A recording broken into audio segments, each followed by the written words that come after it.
இல்ல சேகர், எங்க ஆளுங்க கடைகளை வீடுங்களை பார்த்து அடிச்சு கொத்துறாங்க.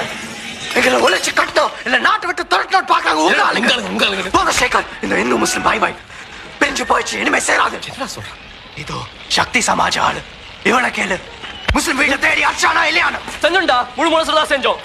சேகர், இவங்க இன்னும் நம்ம நாட்டு ஆளுதான் நினைக்கிறாங்க. ஊருக்கு ஒரு சட்டம், இவங்களுக்கு ஒரு சட்டம். இவங்க பார்த்து பயப்படுது போதும். ஓட்டுவாங்க அரசியல், இவங்க பார்த்து பயப்படுறாங்க. மைனாரிட்டி என்ன கவர்மெண்ட் சலுகை கொடுக்குது. இது இந்துஸ்தான் பாகிஸ்தான் இல்ல. இவங்க வைக்க வேண்டிய இடத்துல வைக்கிறோம். போதும், நிறுத்திடா. ஒரு உண்மையான முஸ்லிம் நிறுத்த மாட்டான். நிஜமான இந்து சும்மா இருக்க மாட்டாங்க. ஆமா, நிஜமான இந்து நிஜமான முஸ்லிம். நீங்க சண்டை போட்டு அடிபட நீங்க மட்டும் இல்ல. சுத்தி பாரு, சுத்தி பாரு. எவ்வளவு பேர் உங்களை பத்தி வெறி பிடிச்சவங்க என்ன செய்வீங்க? நாங்க பத்திக்கிட்டு சாகணுமா? என்ன தப்பு செஞ்சோம்? சேகர், நீ ஒரு ஹிந்துங்கிறத மறந்து பேச. இல்ல, இந்து இல்ல. உன் குழந்தைங்க உடம்புல பாதி இஸ்லாம் இல்ல. நானும் குழந்தைங்க முஸ்லிமும் இல்ல. நாங்க எதுவும் இல்ல. நாங்க வெறும் இந்தியன்.